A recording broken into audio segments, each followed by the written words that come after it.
तथागत भगवान बुद्ध त्यांचा सुवाख्य तसा धम्म आहुनेयो पाहुनेयो अशा संघाला त्रिवार अभिवादन।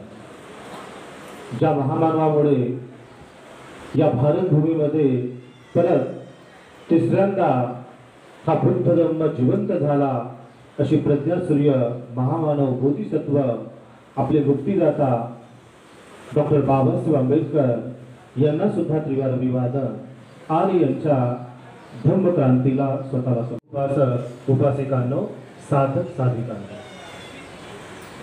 महाबोधी बुद्ध विहाराच्या माध्यमातून फार मोठ्या संघाला आपण संघदान दिलेलं आहे आणि संघदान देऊन एक फार मोठं पुण्य कर्म आपण सर्वांनी अर्जित केलेला आहे। बाबासाहेबांचं सारनाथ मध्ये 23 ऑक्टोबर 1956 ला एक शेवटचं भाषण आहे आणि त्या भाषणामध्ये बाबासाहेब म्हणतात की प्रत्येक बौद्ध उपासक उपासिकांनी रविवारच्या धम्म दिवशी आपण नजीकच्या विहारामध्ये गेलो पाहिजे, तर आपण बुद्धिस्ट बनलेलो आहे। आणि बाबासाहेब त्यामध्ये म्हणतात की आता तुमची ही नैतिक जिम्मेदारी आहे, it's your moral responsibility to visit Buddhist temple. आणि जी काही ही संस्कार बौद्ध धर्मातील संस्कार आहे हे तुम्ही स्वतः संपादित करून येणाऱ्या पिढीपर्यंत पोहोचण्याचं शुद्ध कर्म सम्यक कर्म तुम्ही केलं पाहिजे। आणि बाबासाहेब म्हणतात की म्हणून रविवार हा धम्म दिवस आहे। प्रत्येक येणारा रविवार या रविवारच्या दिवशी आपण आपल्या कायेला वाचेला मनाला शुद्ध केलं पाहिजे, कारण 6 दिवस जी काही निगेटिव्हिटी आलेली आहे, जी काही मनचाही अनचाही परिस्थिती निर्माण झालेली आहे, त्या मनचाही अनचाही परिस्थितीला दूर करून एक पॉझिटिव्ह वाइब्स, एक सकारात्मक ऊर्जा, एक मंगल मैत्री तुम्हाला निर्माण करायची आहे।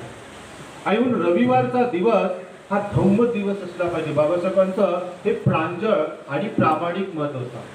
आणि या रविवारच्या दिवशी बघा आपल्यासारख्या श्रद्धा संपन्न बौद्ध उपासक उपासिकांनी साधक साधिकांनी हा फार मोठा यज्ञ, हा यज्ञ आहे दानाचा यज्ञ, की राजा हे यज्ञ करण्यापेक्षा यज्ञामध्ये पशुची बळी देण्यापेक्षा आहुती देण्यापेक्षा आपल्या काया वाचा मनाला शुद्ध करणं हा जगातला सर्वोत्तम यज्ञ आहे। भगवान बुद्धाने एका भिक्खूला उपदेश दिलेला आहे, कायेन संवरू साधू वाचाय संवरू हडसा संवरू साधू सब दुःख प्रमुच्यति। हे साधू पुरुषा तू कायेचा संवर कर। कायेचा संवर कसा करायचा? जसं तुम्ही सकाळी उठल्याबरोबर या कायेला स्नान घालता, आंघोळ घालता, सुंदर जे काही तुम्ही प्रसाधन वापरता किंवा सुंदर असे वस्त्र परिधान करता आणि सुंदर दिसण्याचा प्रयत्न करता, केलंच पाहिजे। जितकं आपली बाहेरील काया शुद्ध राहील तेवढी रोग प्रतिकारक शक्ती चांगली राहील। पण ही बाहेरील शुद्धता राहील, आंतरिक शुद्धता। कायेन संवरू साधू, साधू म्हणजे चांगल्या पुरुषा, सत्पुरुषा। तू तुझ्या कायेचा संवर कर। म्हणजे काय की या कायेद्वारे कोणत्याही प्रकारची हिंसा करू नको, या कायेद्वारे चोरी करू नको, या कायेद्वारे व्यभिचार करू नको, या कायेद्वारे कुठल्याही प्रकारच्या मादक पदार्थाचं सेवन करू नको। कायेन संवरू साधू। त्यानंतर बुद्ध म्हणतात वाचाय संवरू। ही जी वाचा आहे फार महत्वाची आहे। आणि या वाचेचा संवर कसा करणार, त्याला प्रोटेक्ट कसं करणार, त्याला सुरक्षितता कशी प्रदान करणार, तर बुद्ध म्हणतात या कायेने कठोर वचन न बोलणे, या कायेने चुगलीचाडी, वाचेने चुगलीचाडी न करणं, या वाचेने खोटं न बोलणं, आणि या वाचेने बॅक बायटिंग किंवा व्यर्थ बडबड न करणं, या 4 गोष्टीपासून तुमची जर वाचा जर शुद्ध असेल तर बुद्धाने काय म्हटलं, वाचाय संवरू साध, वाचेचा संवर. आणि त्यानंतर बुद्ध म्हणतात मनसा संवरू, मन प्रधान आहे. मन सर्व संस्काराचं माहेरघर आहे. आणि एखाद्या व्यक्तीने जर मनाने अकुशल कर्म केले, मनामध्ये राग, द्वेष, मोह, मत्सर हे विकार निर्माण केले तर काय होईल, तो आपल्या कायेने आणि वाचेने तशाच प्रकारची कृती करेल. आणि जर एखाद्या व्यक्तीने हिंसेचं कर्म मनामध्ये आणलं, हिंसा करेल, तर बुद्ध म्हणतात ज्या प्रकारे बैलगाडीची चाकं ही बैलाच्या मागे मागे येतात, अशाच प्रकारे आपण केलेले कर्म हे माणसाच्या मागे मागे येतात. आणि हे पाप कर्म माणसाला दुःख देतात, पीडा देतात, यातना देतात. किंबहुना इतकंच नव्हे तर आपल्याला दुर्गतीला घेऊन जातात. हे बुद्धाने म्हटलं मनाला शुद्ध करा. Mind is pride and mind is forerunner of all deeds. Whatever you did, that is the main result. Whatever karma you did, it's arising in your mind. हे तुमच्या मनामध्ये आलेलं आहे. आणि बुद्धाने त्या गाथेचं समोर उत्तर दिलं. काय म्हणतात बुद्ध, हरो पुब्बं गवा धम्मा भरो सेठा भरो मया मनसाचे पसंदेन भासती वा करोति वा तथोन सुख मनुवेती छायाव अर्पायिनी. छायावर पाहिजे. जर एखाद्या व्यक्तीने आपल्या काया वाचा मनाने जर पुण्यकर्म केले, जसे आज तुम्ही केलेले आहे, या भिक्खू संघाला आमंत्रित करून जवळजवळ 50 भिक्षूंना आपण संघदान सांगितलेलं आहे. आणि बुद्ध या दुसऱ्या गाथेमध्ये म्हणतात की जर एखाद्या व्यक्तीने आपल्या कायेने, वाचेने, मनाने चांगले कर्म केले, दानादी पुण्यकर्म केले, शीलादी पुण्यकर्म केले, समाधीचे पुण्यकर्म केले, मैत्रीचे पुण्यकर्म केले, सेवेचे पुण्यकर्म केले, तर हे पुण्यकर्म ज्या प्रकारे आपली सावली ही साथ सोडत नाही, आपल्या सोबत सोबत चालते, अशाच प्रकारे आपण केलेले पुण्यकर्म हे आपल्या सोबत सोबत चालतात आणि आपलं रक्षण करतात. भरतेजींनी मग सकाळच्या प्रवचनामध्ये सांगितलं, धम्म रक्षती ती धम्मचारी. धम्म कोणाचं रक्षण करतो? जो धम्माचं पालन करणारा आहे, जो धम्माला धारण करणारा आहे. धारी ती धम्म वर्णा कोरीबात. गुरुजी पण म्हणतात वारंवार की जर एखाद्याने खूप धम्म ऐकला पण त्याचं आचरण अशुद्ध आहे, वो तो कोरा कंगाल ही रह गया है कि नहीं, उसके पास तो कुछ नहीं होगा. क्योंकि बार बार बुद्ध बताते हैं कम्म सकोमी कम्म दायादो कम्म भटी शरणो. कर्म ही मेरा दायाद है, कर्म ही मेरा सखा है, और कर्म से ही मुझे जो कुछ मिला है, मनुष्य जन्म, मेरे रिलेटिव जो भी कुछ मिला है, वो केवल कर्म के आधार पर. तो बुद्ध बार बार कर्म की बात करते हैं. वारंवार बुद्ध म्हणतात की कुशल कर्म करा, ज्या प्रकारे आज आपण केलेले आहे.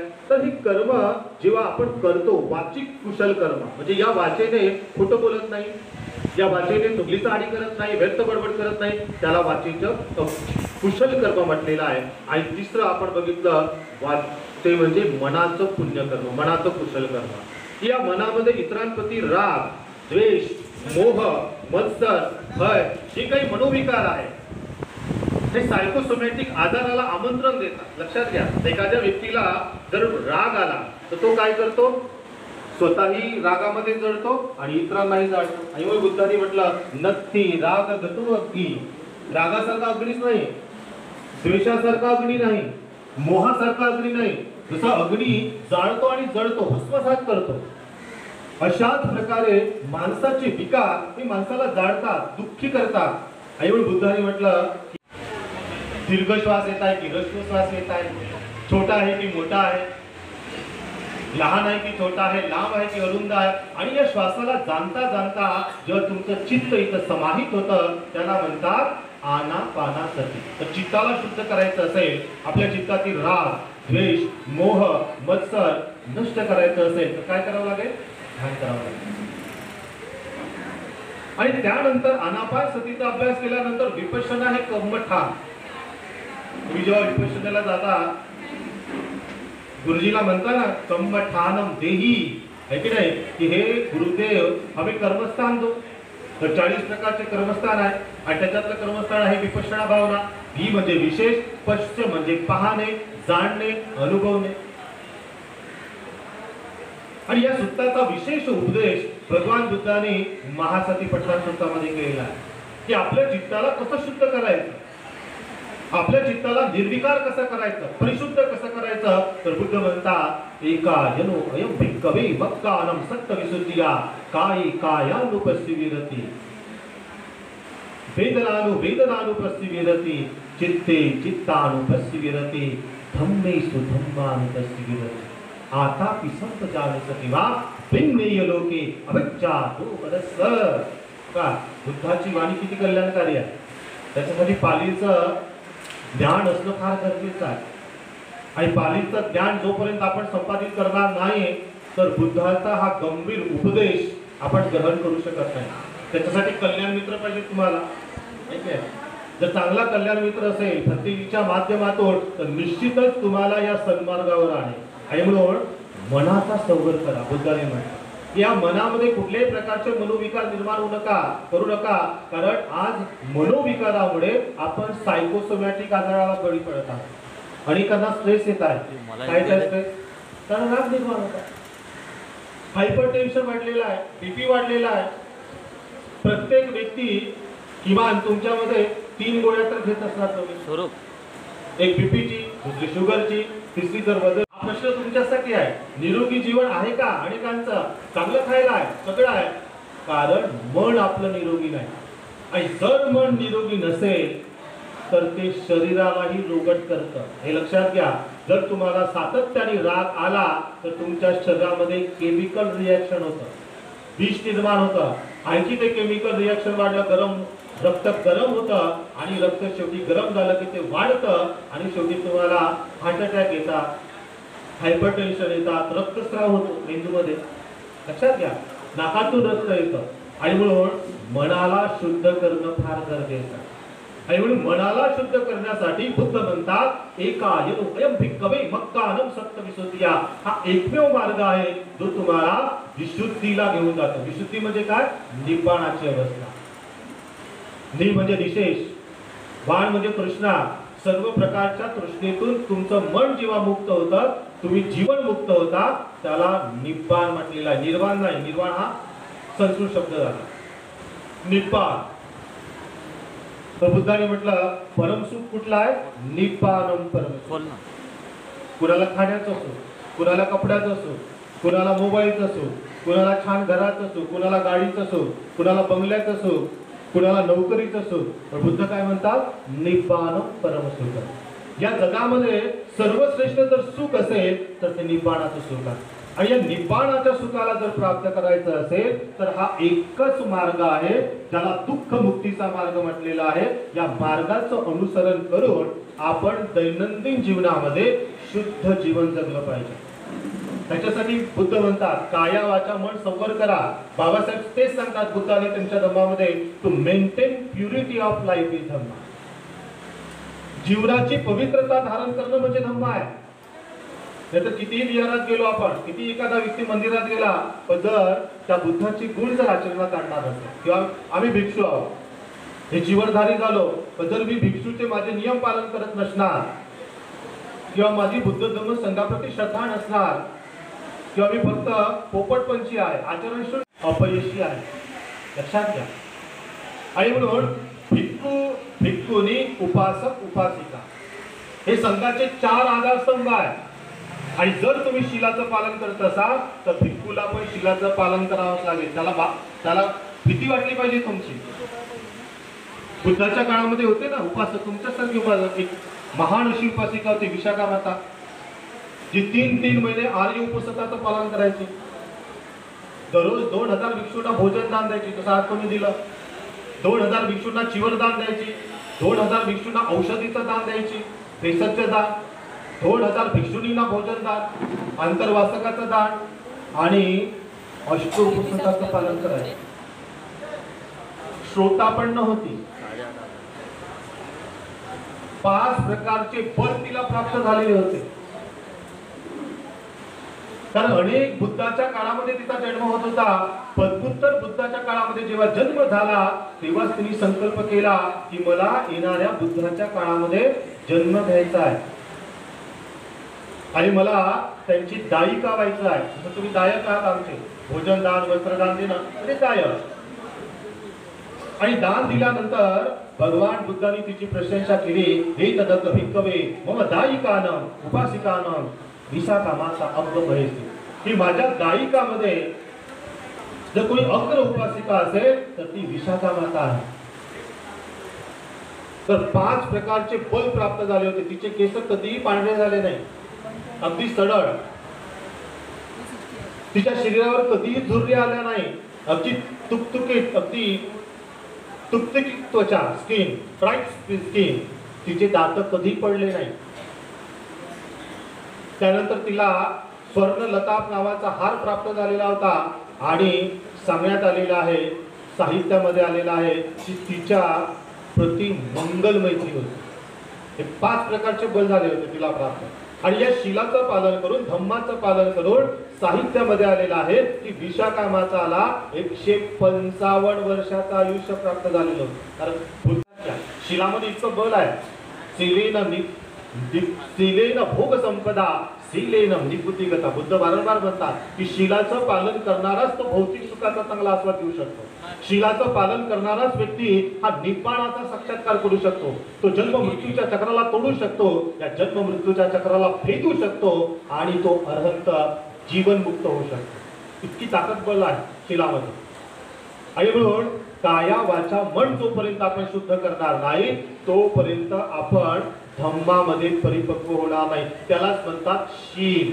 काया वाचा मनाने केलेले चांगले कर्म म्हणजे शील. आणि त्याचा येणारा परिणाम हा कुशलच असणार आहे. तर एक उदाहरण सांगतो आणि मग संपवतो. भंतेजी पण बोलणार आहे. तर बघा, भगवान बुद्ध वैशालीच्या निग्रोधराम विहारामध्ये विहार करीत होते. त्या वैशालीला भगवान बुद्धांनी रतन सूक्ताचा उपदेश दिलेला आहे की ज्या वैशालीमध्ये प्लेग नावाचा रोग आला होता आणि प्रत्येक घरी लोक मरत होते. 3 प्रकारचे दुर्भिक्ष तिथे निर्माण झालेले होते आणि त्या वैशालीचे लिच्छवी अतिशय परेशान होते, दुःखामध्ये होते. तर आले भगवंताकडे, भगवंताला वंदन केलं की भगवा, हा निसर्ग आमच्या वैशालीवर कोपलेला आहे आणि वैशाली ही दुष्काळाच्या कचाट्यामध्ये सापडलेली आहे, तर याच्यावर काही उपाय आहे का? भगवान बुद्ध म्हणाले, हो, निसर्गाला तुम्ही आवाहन करा, निसर्गाला मंगल मैत्री द्या. आणि मग शेवटी भगवान बुद्ध त्यांचे जे उपस्थापक होते, सेवक, ज्यांनी 27 वर्ष सेवा केली, भिक्खू आनंद, त्यांना म्हणाले की जा आनंदा, तिथे जा, एक उदक पात्र ठेव. उदक पात्र म्हणजे पाण्याचं पात्र. आणि उदक पात्र ठेवून तिथे रतन सूक्ताचं पठण कर. यानी गभतानी समागतानी पुम्मानिवा यानी वंतलिके तथागतन देव मनुष्य पूजिता बुद्धं धम्मं संघं नमस्साव सुगती होती. म्हणजे या जगामध्ये 4 पाय, 2 पाय, 3 पाय, 8 पाय जेवढेही प्राणी आहेत, हे मनुष्य प्राणी असो, मनुष्यतर प्राणी असो, ब्रह्मलोक असो, तावंतिश लोक असो, तुळशीता लोक असो, परनिमित्त लोक असो, वशीवर्ती लोक असो किंवा 18 प्रकारचे ब्रह्मलोक. लोकविदू म्हणजे काय? 31 प्रकारच्या लोकांना, गॅलेक्सीला त्यांनी जाणलेलं आहे ते भगवान बुद्ध. तर भगवान बुद्ध म्हणतात या 31 प्रकारच्या लोकांमध्ये जे श्रेष्ठ आहे बुद्ध रत्न, धम्मरत्न आणि संघरत्न, या 3 रत्नांचं पठण कर. आणि पठण सुरू आहे. शेवटी ते सूक्त संपत आलेलं आहे आणि भगवान बुद्धाचा वैशालीला चरण स्पर्श झाला आणि निसर्गाने त्यांना साथ दिली आणि पाणी यायला सुरुवात झाली. आणि जे काही दुर्भिक्ष होतं, जे काही दुष्काळ पसरलेला होता, जे प्रेत पसरले होते, सगळे वाहून गेले. बघा, आणि म्हणून जेव्हा जेव्हा देशामध्ये जगामध्ये अशा प्रकारची रोगराई येते तर अनेक श्रद्धा संपन्न भिक्खू भिक्खुनी उपासक उपासिका रतनसुत्ताचं पठण करतात। श्रीलंकेला सुद्धा महामेवना मोनॅस्ट्री आहे आणि तिथे एक ठिकाण आहे, तिथे आभाळ आलं ढग आले नाही तरी चालतं, पण जेव्हा जेव्हा रतनसुत्ताचं पठण केलं जातं तिथे पाणी येतं। कारण बुद्ध हे निसर्गाचे फार मोठे सायंटिस्ट आहेत, तर त्यांच्या जन्मापासून तर त्यांच्या महापरिनिर्वाणानंतर पर्यंत आणि 45-46 वर्षामध्ये त्यांनी जे जे धम्म लोकांना सांगितला निसर्गाच्या सानिध्यात खुल्या वातावरणात, निसर्ग त्यांना किती साथ देईल। शेवटी आले भगवान बुद्ध आणि मग भगवान बुद्धांनी आशीर्वाद दिला आणि वैशालीचं ते जे संकट आहे आलेलं ते दूर झालं। तर भगवान बुद्धांनी त्या निग्रोधराम विहारामध्ये वर्षवास केला आणि वर्षवास चालू असताना त्यांची आई महाप्रजापती गौतमीजी आल्या, 2 वस्त्र घेऊन आल्या, त्याला दस्तयू म्हटलेला। आणि दस्तयू घेऊन आल्यानंतर भगवान बुद्धाला वंदन केलं, प्रदक्षिणा घातली आणि म्हणतात भगवान हे 2 दस्तयुग आहे, शालीचे कपडे आपल्याला हिवाळ्यासाठी ते मी तुम्हाला दान देत आहे। तर भगवान बुद्ध काय म्हणतात की माता तुम्ही तुमच्यामध्ये असलेल्या पुत्रप्रेमामुळे मला तर दान देत नाही ना। तर बुद्धाला ती माता म्हणते नाही भगवान मला बुद्धाला दान द्यायचं आहे। तर भगवान बुद्ध म्हणतात की तुम्ही संघाला दान द्या, संघाला दिलेलं दान हे महान फलदायी आहे, महान पुण्य। महासागरातला इथेच महासागर आहे, त्याच्यातलं पाणी तुम्ही मोजू शकत नाही, जरी गॅलन नावाचं तंत्र तुम्ही वापरलं तरी मोजू शकत नाही। ज्या प्रकारे नदीच्या बघा काय म्हणतात, जो सिल्वा सिल्वंते सु ददाती दान धम्मेन लब्ध सुप्रसन्न चित्तो अभिसंद कम उलारं तन्वे दान विपुल फलन्ति ब्रूहि विपुल फलन्ति ब्रूहि। म्हणा साधूजींना तर या गाथेमध्ये भगवान बुद्ध म्हणतात की जो शीलवान आहे, जो शीलाचं पालन करणारा आहे, असाच व्यक्ती हा शीलवंत व्यक्तींना दान देत असतो। जो धम्माद्वारे सुप्रसन्न चित्ताला प्राप्त करतो तो उत्तम कर्मफळावर श्रद्धा ठेवतो, मी त्या दानाला विपुल फल देणारे दान म्हणतो। ज्यास तुम्ही दान दिलेलं आहे निश्चित ते तुम्हाला फल प्राप्त करून दिलेलं आहे। म्हणजे बुद्धाला हे सांगायचं आहे की जे शीलवान व्यक्ती आहे ते शीलवान व्यक्तीला दान देतात आणि त्या दानाचं फळ इतकं विपुल प्रमाणामध्ये असतं की तुम्हाला 4 बल प्राप्त करून देतात, आयु बंधन सुखम बलन। हे 4 बल आहे आणि हे बल प्रत्येकाला हवे आहे।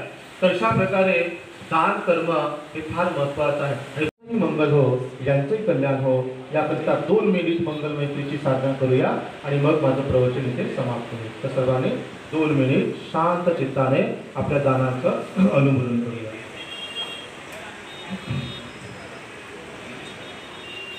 दुःखी यारे दुःख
सुखी रहे परिवार,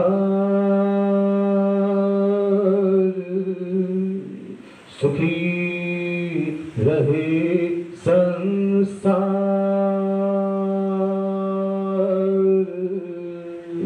मेरे अर्जित पुण्य में भाग सभी का हो,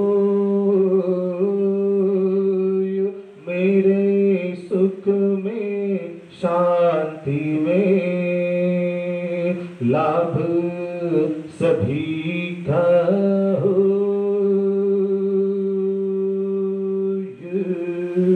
मैं करता सबको क्षमा,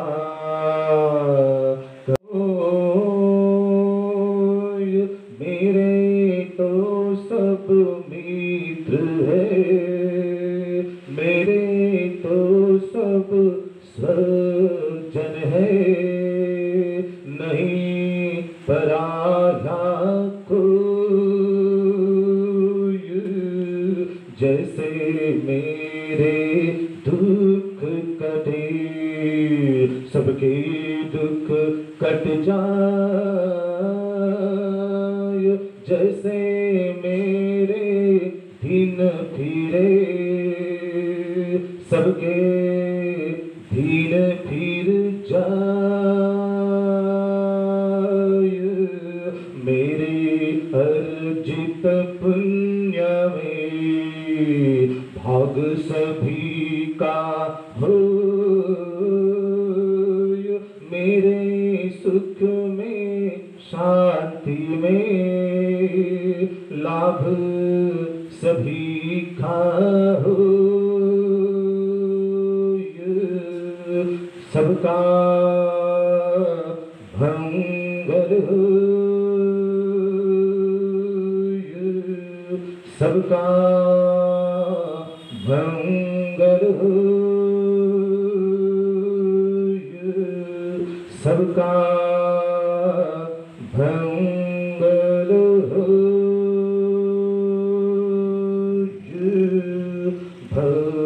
भवत सब मंगलम, भवत सब मंगलम, भवत सब मंगलम।